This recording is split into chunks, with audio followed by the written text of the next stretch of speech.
Hello, everyone, and good evening. I am Rebecca Friedman. I'm the founding director of the Wolfsonian Public Humanities Lab at Florida International University in Miami. Welcome to this evening's event on behalf of FIU and my colleague, Dr. Alexandra Cornelius, director of the Center for Women's and Gender Studies, who could not be here tonight, and on behalf of myself and our colleagues and friends at SWWIM, as well as all the beautiful poets you will hear from in just a moment. This project, entitled Sing the Body, Poetry Celebrating Women and Body Positivity, I knew that was going to happen, is a wonderful wedding of the missions of our three organizations or units, the celebration of women and body positivity with the community around the world. So thank you to both my partners in this, Alex, and as I said, all of the beautiful women of SWWIM, which stands for Supporting Women Writers in Miami. SWWIM, Supporting Women Writers in Miami, was co-founded by Jen, I'm gonna say it wrong. Help me, Karatnik. Yay! I got it. Good. Thank you. I wanted to say something different. I don't know why. And Catherine Esposito Prescott. SWWIM publishes, promotes, and celebrates women writers, trans and cis women, non-binary, intersex, and other gender-expansive communities with a year-round reading series held at the Betsy South Beach in Miami Beach, Florida, and the online poetry journal, SWWIM Every Day. Poems first published in SWWIM Every Day have been included in Best American Poetry, the Orison Anthology, Poets.org, and the Writer's Almanac.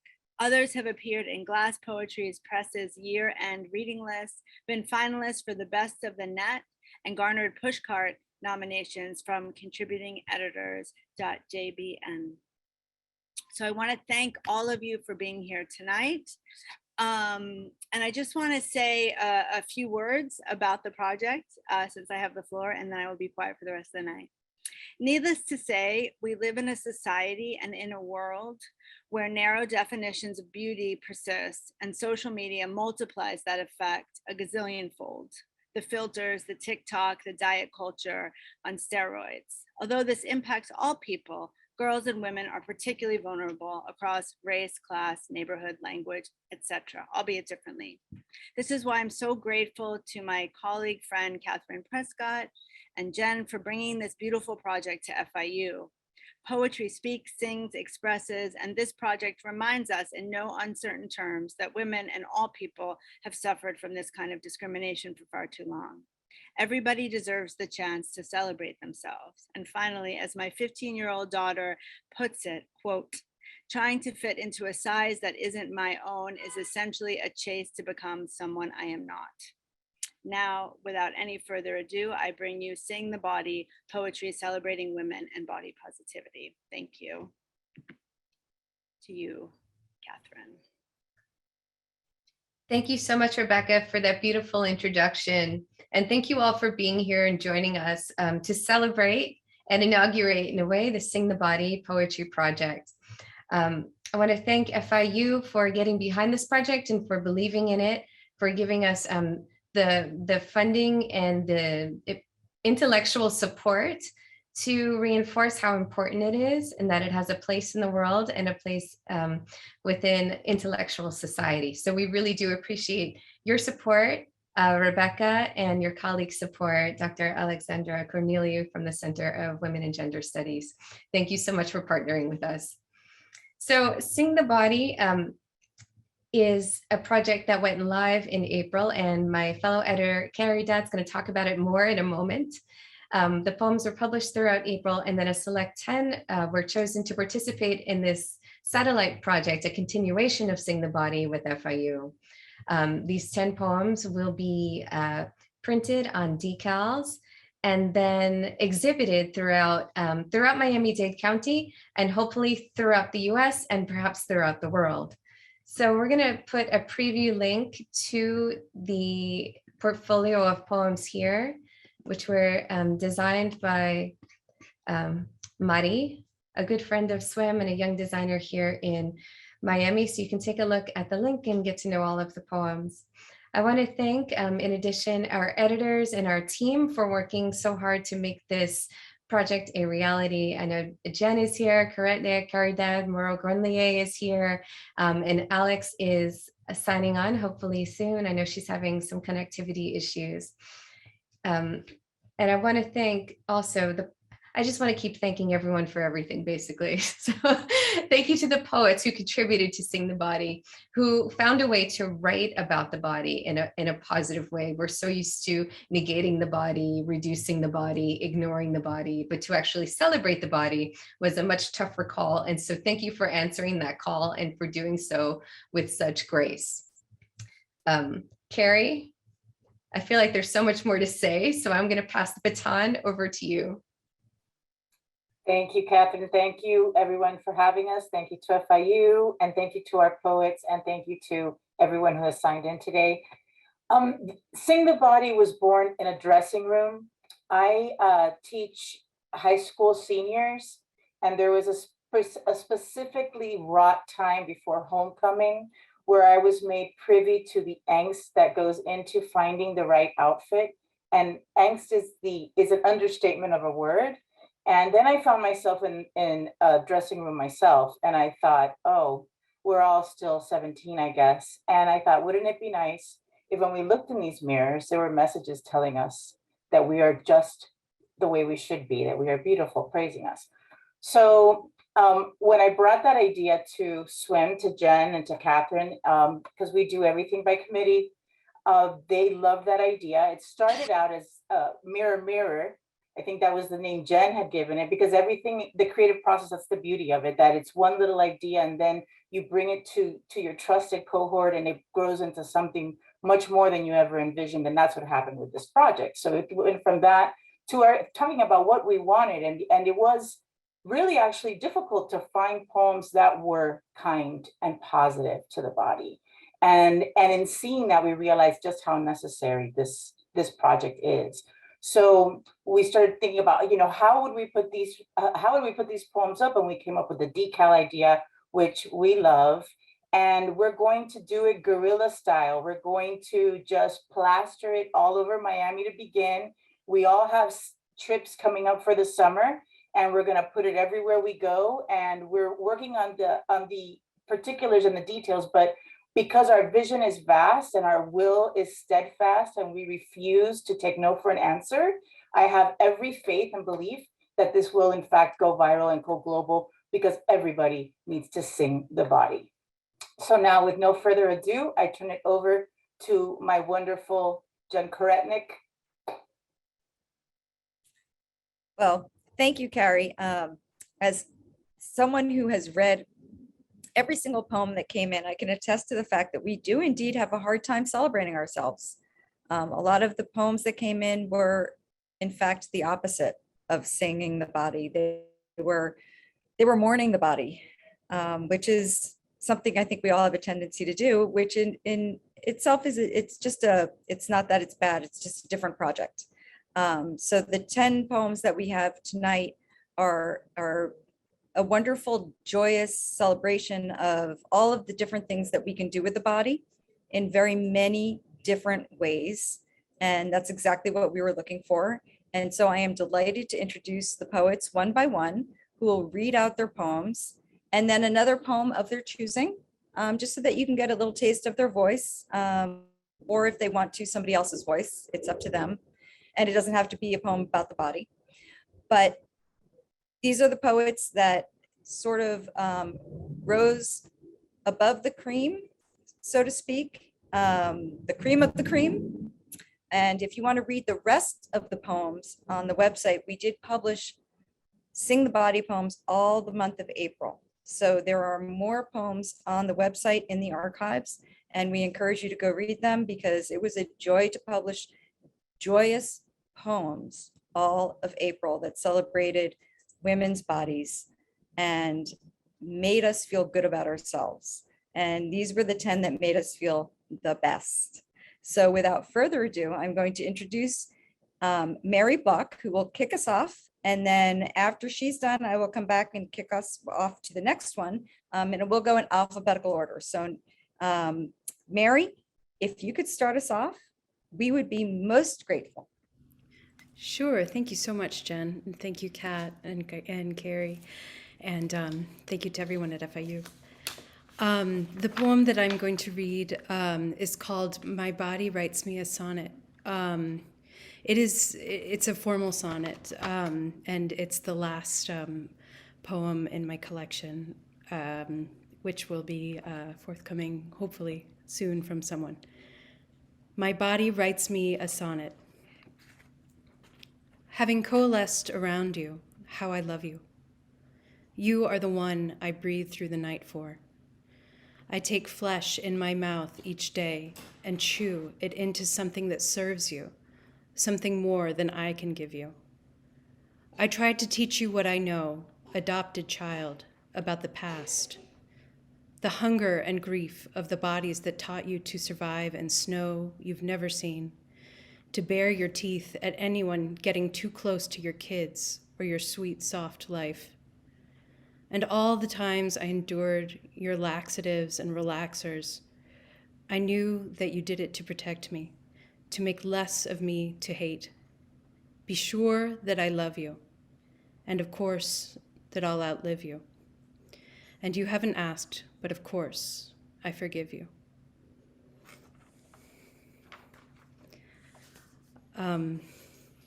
Thank you again to the SWIM team, who I so admire for including me in this project. It really means the world to me. This next poem was also published on SWIM, so I'll go ahead and put the link to this poem in the chat so that you can read along if you like. This one is called Paloma, and I wrote it, sadly, I wrote it after I sent my son to school the day after Parkland. And sadly, it's an appropriate time again to read it. Paloma.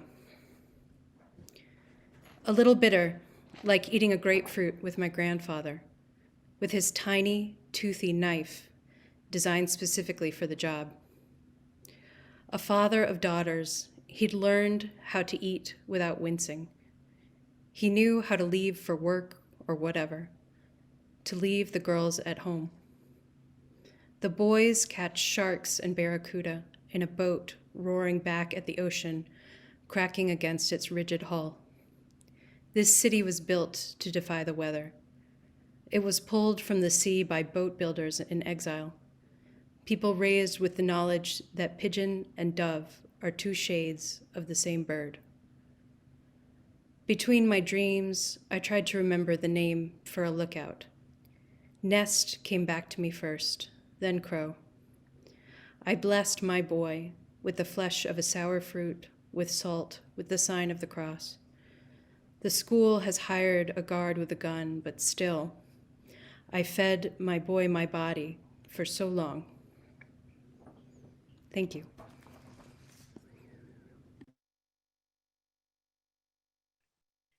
Thank you, Mary. Those were so beautiful and so necessary for today, which is, again, just a sad day. I think we all feel that. Next, we're going to Tracy Brimhall, whose poems came in at the very end of our submission window, and we were so delighted to see them. And this is more about what the body can do and celebrate. And so we look at all spectrums of what the body did, and these were just blew us away. So Tracy, to you. Thank you. And thank you to the whole team. It's just such a cool project to not only have the submission call, and I've been teaching body odes for a couple of years now, and just like, I don't think I'm as good at them as my students are, but the second poem I'll read is one that I love to teach because it's one of my favorite poems. I think it's so good. And I love being a sticker now. I've never been a sticker before. And I love how when you all accept something, it creates a community. It's a reading, it's a theme. You share out other people's stuff on social media. And I think it's really awesome. But in the interest of time, this poem comes from a prompt that my friend and I did together, thinking about love and what we want to learn from it. So I wrote an admission essay to love university, and like, what would I say to love you that would get me, admitted. So this is admission essay. I am a good student, voted most likely to try harder, not voted most likely for fairy tales, though I have been both hooded and wolfed. My honors thesis on the role of motherlessness and love hunger brought the candied house down. I could have been valedictorian if the metric was ardor and potential for transformation. I recognize the chemical structure of oxytocin and how to calculate my best chance for a free drink from across the room, and both have strong angles. I know how it feels when that hormone unlatches my ribs and silks my legs. I don't confuse that with love, because in each unit of intimacy, I enter slow, adjust my breath, recognize the accusations that are confessions. I excelled in the serious ethics of kissing, how it makes the body more image than idea, but I admit that sometimes I like to lick mezcal and grapefruit from a hero's morally ambiguous mouth. I'm sorry. That's how I know I'm a successful candidate. The temptations, the failures, the ever afters of forgiveness I have already lived. For so long, I offered others the love I wanted to receive, the curse of letters and lost slippers, the balanced equations and checkbooks, years of service in the scales of care. Change my story, accept me. And then the poem by somebody else that I wanted to share, when I teach body odes, and it's so good. I have no idea who Milo Gallagher is, other than a poet and artist from the marshlands of South Carolina who holds a BA in creative writing from Warren Wilson. And they love to grow things. But their poem, "It's good that my hands are big so I can hold all my mistakes at once," is really good. And this is that poem. It's good that my hands are big so I can hold all my mistakes at once. It's good that my feet are small paws so I can scurry across the floor without making a sound. It is good to be quiet sometimes. I like that my eyebrows are fat caterpillars protecting the rest of my face from the rain and curling up on my forehead at night to go to sleep. I'm glad that my eyeballs are made of jelly, so when I cry, it tastes good and is ridiculous and not so bad after all, even though I cannot grow a beard or be a slippery noodle of a boy. One time, I pulled a long, long hair out of my mouth while watching a play, which was good because I did not know whose hair it was or how it got inside my mouth, and it really spiced things up, this long, strange hair. It is good to wonder sometimes. I'm glad that my armpits smell different every day. It keeps things interesting. I like that my brain is mostly broken because I get to take speed in public and antidepressants and antipsychotics and mood stabilizers. I like to not be depressed or psychotic if I can help it, and it's good to feel affection for broken things, like my brain is an old record from a thrift store and is mostly scratched, and to be honest, it sounds like shit sometimes, but then the sweetness comes through. I'm glad that my arms are big and the doctor has to get the other blood pressure cuff, the one for people with meaty biceps. This way I can carry my friends if they're drowning or just need to be carried. It is good to be carried sometimes. Once while driving downtown, I sneezed 8 times in a row and accidentally took the wrong exit, which was good because sometimes it is good to see the same thing twice. And I like that my nose is the nose of my ancestors because I miss them. And I like to say hello when I look in the mirror or when I sneeze 8 times in a row. I'm glad that my voice can sound like different things, like a baby or a garbage disposal. I'm glad that my body is soft and round. Lots of good things are soft and round. Cherry tomatoes, dog noses, certain pillows, the moon, and my heart. Oh, my heart. My heart is good and stupid and beating fiercely, trying to love the rest of me. See, it's so good. That is an awesome poem. I can't compare it to yours because they're like 2 completely different beings. But what a great feeling that leaves you with. And that's exactly like the kinds of poems that we were looking for. So Diamond's poem, Diamond Ford, is up next, where they left us dancing in our seats. So, and I think you will see what I mean when she reads it. And that's all I'm going to say until you hear it. Diamond, you are up. Thank you so much, Jen. I appreciate it. Thank you everybody for being here. Thank you so much to the good folks at SWWIM and FIU for creating this space, for creating Sing the Body. I'm coming to you feeling kind of heavy, obviously, but there is something sort of beautiful and joyful about having spaces like this. I feel like we have constant daily reminders that for many of us, our bodies aren't worthwhile, right? That we are worthless. And I think that spaces like this combat that narrative, that remind us that we're worthy and that we're beautiful and that we're resilient. And with that, I'm gonna read some poems about resilience. This first poem, I hope you like Megan Thee Stallion, because I do. It's called Thought Shit. Hoes said they wish a bitch would, and I'm a genie. Ain't got much ass, but I'ma grip it. Make him catch it with his hips. Two of us ride into the music. I puppet through my dips. Real hot girl shit. Liquored and liking the magic I cast when I throw it back fat and nasty. Bought a floor-length mirror just to catch myself in its glances. This heft, this happiness. Megan, you mother an era of girls, taught them to be savage and scholar, to admire their long pink tongues. Loud girls, large girls, you knew before it happened that men stayed trying to make us dance, but we twerking for our damn selves, musty, bulletproof, unrepentantly hot. Blood ode. Fat girl nicks herself shaving in the shower, resents the water that will carry her blood to sea. Blood, worthless currency. Cannot buy a country, but becomes it. Platelets stitching into streets. Fat girl weeps for the blood that won't return.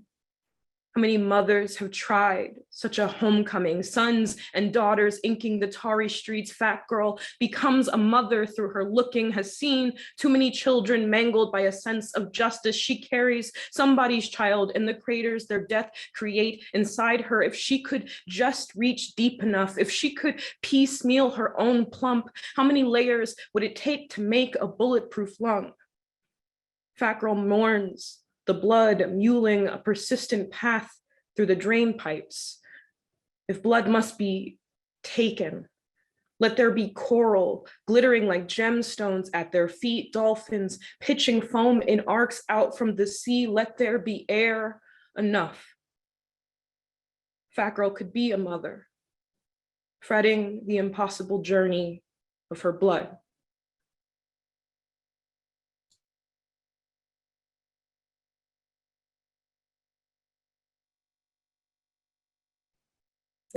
Wow, some of these just need a moment of silence. That's not silence, Hazelnut. That's my dog barking. Some of these just need some space to absorb, and that's one of them.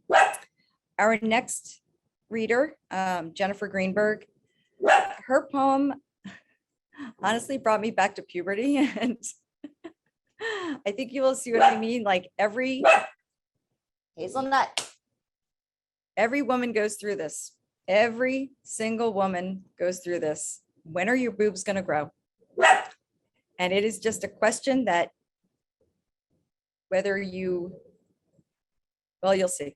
All right, that's all I'm going to say. I don't want to ruin the poem. Jennifer, you're up. Thank you, Jen. For some of us, they never do. So yeah, I was so thrilled to see this theme come up with you guys. I mean, I'm always reading the poems that you guys publish, but I wrote this maybe a year or two ago when I was not feeling so great, obviously, about myself. But then I turned it around somehow and made it more of an ode than a hate poem, I guess. But poem for the flat chest. After the summer's geography of bodies, you are ribbed seashell, stripped to moonlight, mistaken for Nautilus, the antediluvian Venus carved from her own bone, those tight-lipped mammary cells abandoned, sour milk in the sand, hot oceans to undress in, and all my fantasies buxom. When the waves split their tongues, I lie naked in the surf and wait for a second adolescence, for bud-tipped breasts to unearth, miniatures of mountain, bluff, bulwark, weathered arches carved teat to teat. This is what's left of God's clay, the unmolded archetype, a female animal undone, her gills turned to lungs and set to walk upright in the waning flood.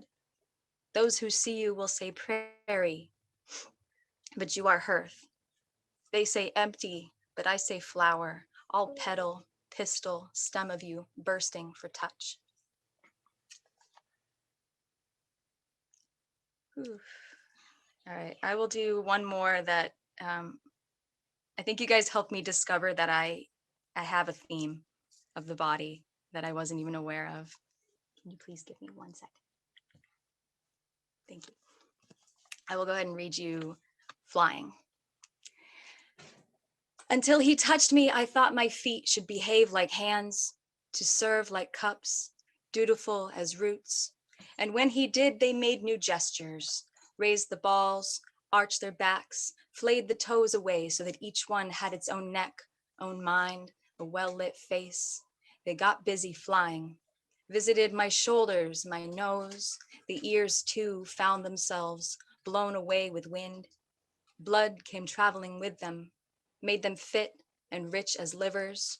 Without shame, without doubt for their beauty, I watched my feet close in like fat geese looking to roost, wings shuddering open and wilting closed, and the man falling in rhythm like rain, one hand bound to my mouth, the other hand standing on my throat like a foot, let me float without air.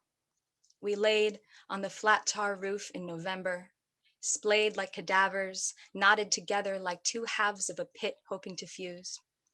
He washed a few nodes of my toes in his mouth, let them quake like animals held underwater. Until then, my feet had never filled like lungs, never flexed at death, sung the different dialects of pleasure. Now that they knew how to ask for it, they could not remember how to run, so I gave them to the sky, decided if God wants a whore, he can have me. Thank you guys so much.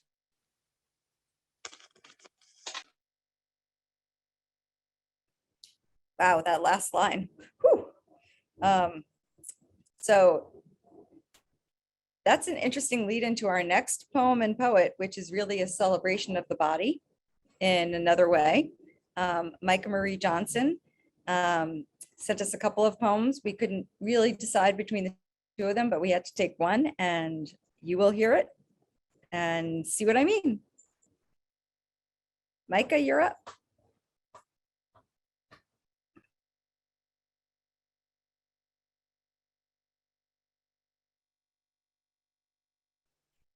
I think you're still muted.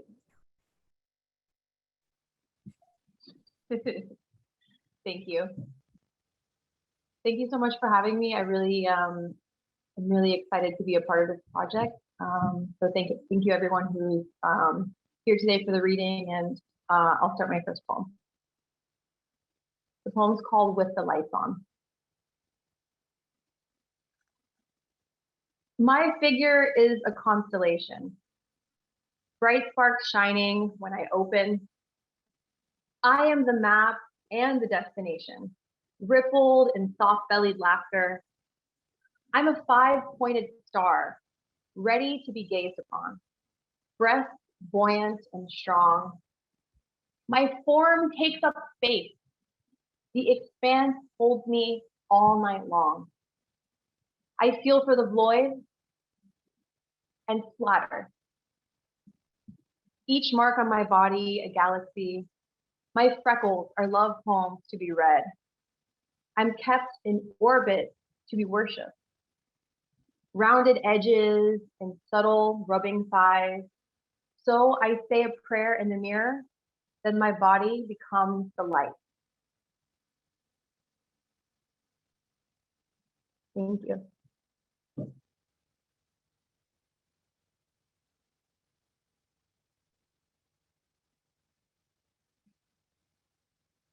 The next poem I'm going to read, I actually wrote for International Women's Day, so I'm delighted to read it tonight. Okay. Woman, with your head in the clouds, the sun rises and sets to salute you. Keep going. All weather is just passing now. The sky opens wide and is not your limit or competition. It's a place for experimentation where your ideas will take flight. You know that's right. Woman, there is something about you rising that makes everything old feel new. The stars, the constellations, the planets turn to you. You hold the cycles and carry us on. There is no doubt that Mother Earth sings your song. Woman, I am you, and you are still me. We are the universe, fulfilling our destiny. Today is done, and tomorrow expands. The future plays out in such a magical plan. Yes, I stand for all women. Thank you. That was beautiful. Thank you so much. Our next reader is actually one of our most loyal fans, I guess, customers, clients. I don't know how you want to put it, but Lucia always shows up to our readings, and it's just so wonderful, whether it's like in the middle of COVID or it's like in the middle of another, I don't know, monkeypox. Are you going to come in monkeypox too? Just kidding. Don't come in monkeypox if that should be a thing. Like, please let monkeypox not be a thing. But we were so happy to get your poem. And this poem is about what happens to all of our bodies and what you worry about. You know, are people still going to find me attractive when things happen to your body? And I'm not going to spoil it any further, no spoilers, but here is Lucia Leia. Hi, yes, I follow you everywhere. So when I saw that you wanted the poem for the body, I wrote this one. So I was really happy to see it there. And I was thinking about what Caridad said about putting the stickers all over so we could translate them into Portuguese, into Spanish, send them to Brazil, do something big. So I think it's an idea. So anyway, I'm gonna read this one. It's called The Body is a Scar. The body is a scar that moves on a surface, someone scratching with a fingertip the picture of existence. Up the stairs, down a ladder, horizontal, dreaming, mudding the air with its breathing.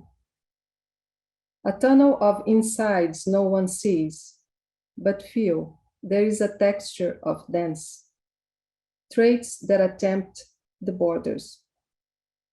All my scars are feminine. I'm going to read a poem by a Brazilian poet called Adriana Lisboa. It was translated by Alison Enterking, and it's called Soul Washing. I thought we were talking about the body, so there was something about the soul that I thought was interesting. The soul must be washed by hand, not that its material is delicate or bleeds.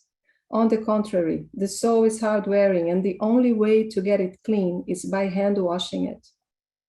Take some household soap, the cheapest will do. Forget bleach, fabric softener. No soul needs that. Let it soak for a while to remove stubborn stains, grease, mud, ketchup spills. Then rub it in the sink, wring it out, and hang it in the sun to dry. Ironing is not required. Washed like this, the soul can be worn for many years to come. The ideal uniform for this school of obstinacy, that is the body, that is the world. Thank you.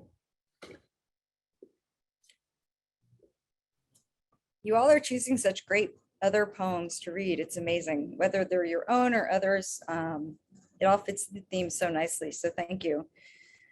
Our next poet is not here tonight because it is her birthday and her daughter is throwing her a party, which I think is really wonderful. Since your daughter comes from your body, it's like, how could you celebrate it more?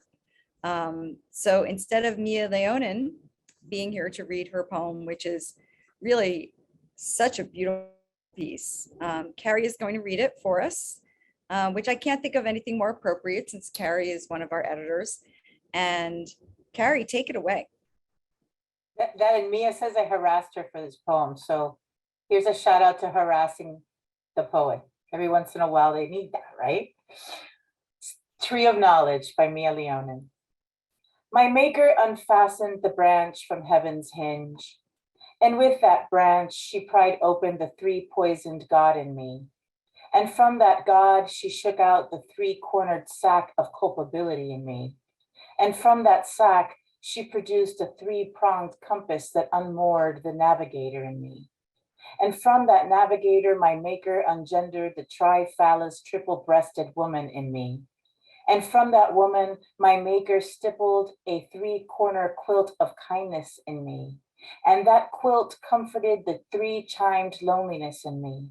And that loneliness turned the three-tongued oratorio in me. And the oratorio reverberated in the beak of the three-trilled bird, who reached me just in time to tell you that in the garden's conjugations of war, envy, and greed, you are beauty, and the infinitive of beauty is to be.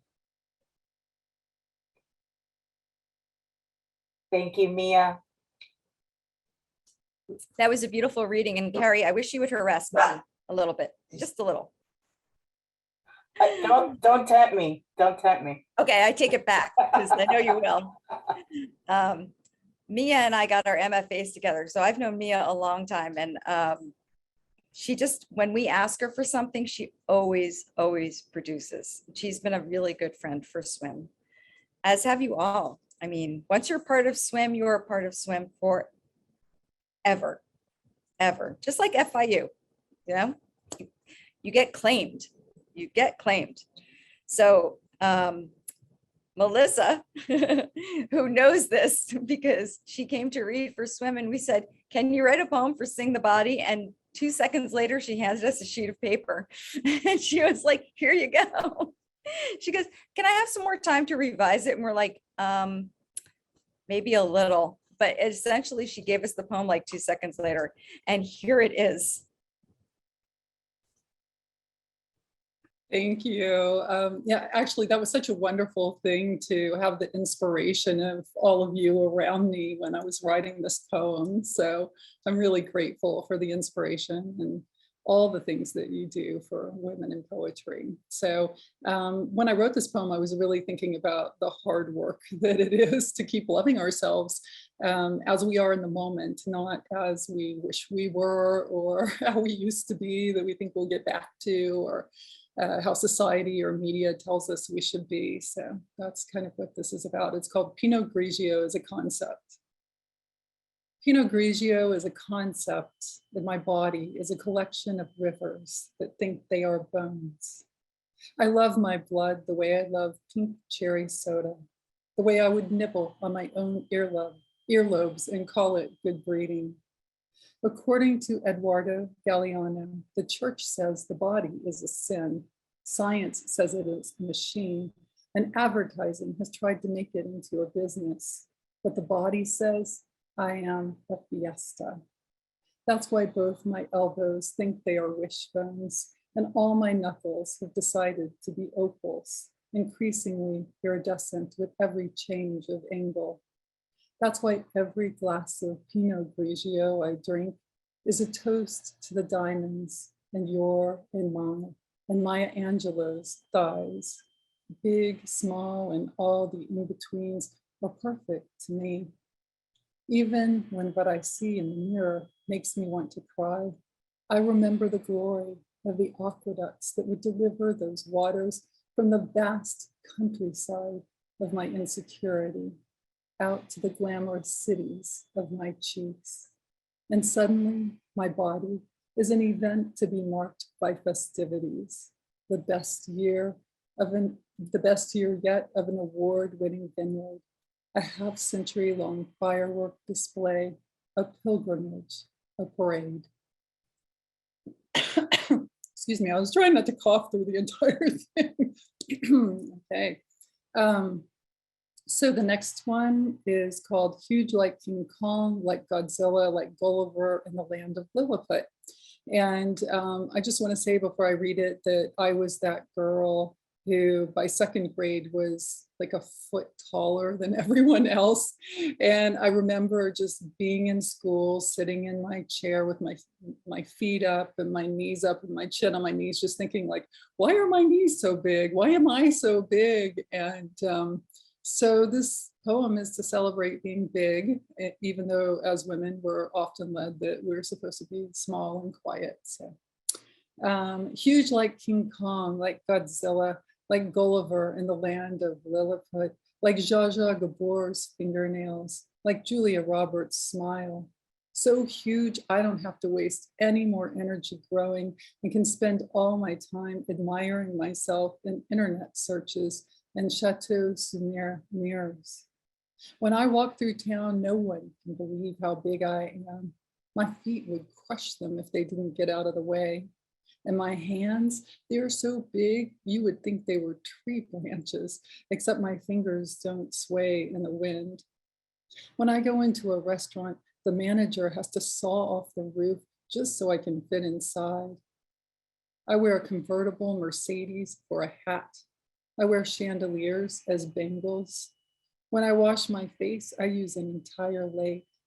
My house has its own zip code, school district, and homeowners association.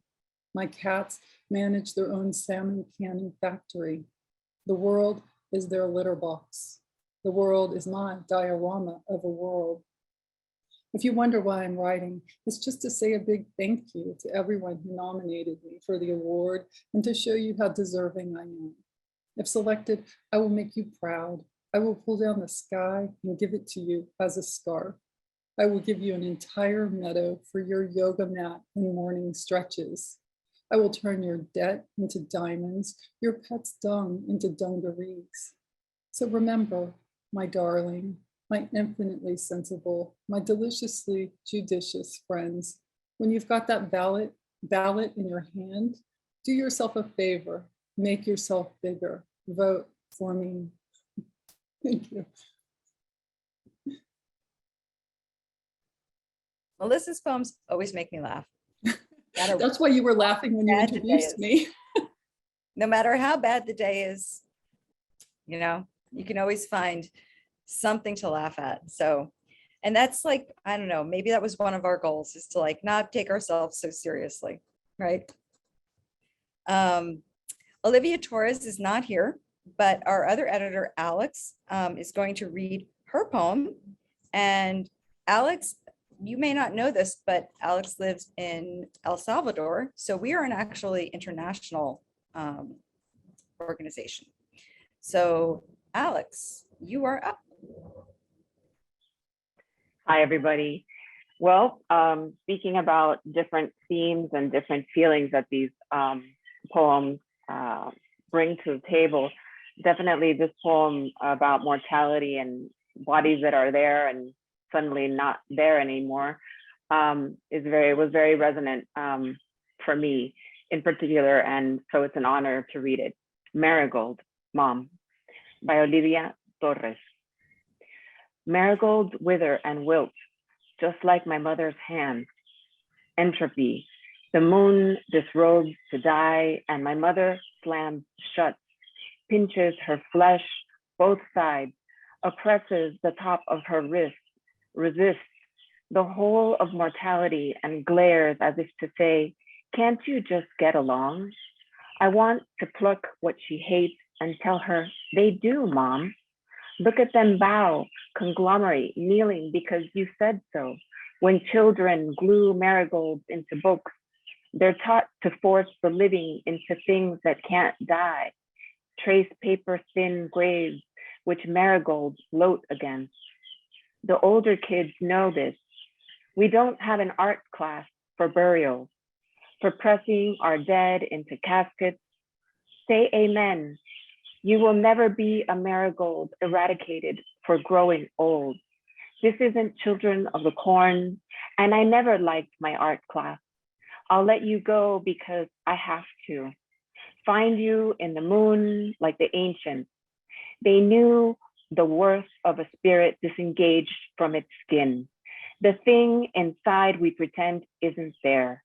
What we really want to mummify, not your hands, you can hate them. Chase the dermis together until the age spots go raw. But they get along, I swear. Only friends bow for the other, press their knees into dirt.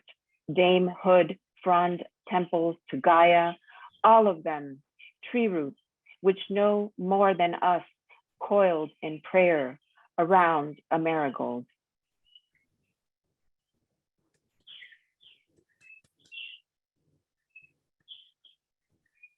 Thank you, Alex. That was a beautiful reading.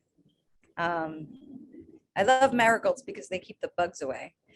So if you didn't know that before, you know that now too. They will keep the bugs away from your growing cucumbers, if you can actually manage to grow them, because I can't. So our final reader tonight, we are not only an international organization, but we do get international submissions, and we are so grateful to Yashsavi. I'm so sorry, I keep butchering your name, and I know this because everybody butchers my name. Yashasvi Bachani. Okay, good, I got it right. Who is from India and who stayed up or got up, I don't know, at 4 o'clock in the morning to read for us, which is like so generous of your time and such a lovely gesture. And I'm always in awe of that because I'm always like, I can't do that. But we are honored to have you. And I think it's the most appropriate way to close out the reading because of your generosity and also because your poems so moved us. We loved them. They were so about the body with so much humor. And I think you guys will understand that when you hear them. But you can take it away. And I can't wait to actually hear your second choice too. Hi, everyone. And it's really my honor as well. Thank you for including me in this beautiful, amazing reading. It's been so amazing listening to everyone read and so lovely to be part of this conversation. And I also especially want to thank a couple of my friends who are here at this ungodly hour in our part of the world. So thank you so much for being here. All right. So I'm going to read the poem that I submitted first. It's called Ghazal for My Thunder. Ghazal for my thunder after petition. Don't shout then, your thunder thighs, and sakanay your thunder thighs. Hoist them up, setuband through the sun, an offering, not a blunder thighs. Release them, rainbows in an oil spill, formerly asunder thighs. Peacock them in the streets, wilderness of wonder thighs. Thunder pollution, oh Yash, unshackle your thunder thighs. That was a poem that thank you for the prompt and talking about seeing the body. And also, I wrote this one for myself. It's something I'm conscious about, and I wrote this one pretty much for myself and a younger me. The next poem I have is by a dear colleague. Her name is Parvin Saket, and she's also an Indian poet, and yeah, someone I've learned from a lot. So that's a poem by her. It's called Why the Elephant Isn't Big. Why the Elephant Isn't Big by Parvin Saket. After my own Wordsworthian walk, I will leave the flowers by syntax. So much is prismed by language, refracting into 7 shades of something half enduring, half flawed, that it must be human. After all, the daffodils aren't golden to the kitten, who can only see blue and green. The clouds aren't lonely to the birds, who know how to make friends mid-sky. Convinced, when cats consent to create a grammar, it will be full of possessors, these creatures who graciously adopt the world. So as I throw the ball to my niece, I tell her why the elephant isn't big. It's the normal size of an elephant. just as an ant isn't small and the giraffe isn't tall. Everything, she asks, is its own normal? I shrug, so she may learn to mistrust what adults believe. Meanwhile, what can anyone honestly say? The cloud is, the flower is, she is. After that, it is not them, it's me. Sorry, I butchered the last line. Anything after that is not them. Thank you so much. We almost picked your other poem, which is about your bum. And that one was really funny too. And I'm like, toss up, bum, thunder thighs. I don't know. Let's celebrate both. Let's celebrate all the parts about ourselves that we just think everybody shouldn't like, right? That's what this project is all about. Celebrate it all. So I'm going to turn this back over to who wants to close out? Catherine, Carrie, Rebecca? I got it. All right. Thank you, Jen. Thank you, poets. That was just phenomenal. I wish we could hear each other, but I just want to give you another round of applause and snaps and yeah, for putting those poems into the world, for sending them to us, whether we asked you, whether you sent them, whether you found us, whether we found you. I'm so grateful that we could hold this space together and really do something that feels like, in a way, it feels like a small act, right? Just another poetry project. But in another way, it feels like a radical act. It feels like it's a fine act to do what society would have us not do, right? To celebrate when society would rather we stay small, to be quiet, right? But instead we raised our voices tonight. And I'm so glad that we did so and in community and creating more and more the society that we want to see and that we want to be and that we want to live and thrive and raise our children in. So thank you for being part of that. Like, you know, we always ask like, what can art do? And art exists in and of itself, but here's a great example of what art can do to move us all forward. So, right, maybe not, I don't know, or we're just having a good time. Anyway, I feel better for it. And I know that as the editors, we all felt better for it. We felt wholer for it. So a lot of times you create the projects that you need to exist in the world. And from what we saw, this is something that we need. Women, and I think, and men, we need this kind of work. We need this kind of changing consciousness. So hopefully there'll be a coda to this project. And if there is, we hope that you'll participate or at least try to. This is, you know, women all over the world, all throughout all socioeconomic groups, all age demographics have trouble celebrating the body. That's one thing that we learned, that's a common denominator. So let's do what we can to shift this. So thank you for being a part of this project and for making it beautiful with your words and with your thoughts and with your kindness and with your heart. And thank you to FIU for getting behind it and for recognizing its value. And I'll just finally say, if I may, thank you to each of you. Thank you to my SWIM colleagues.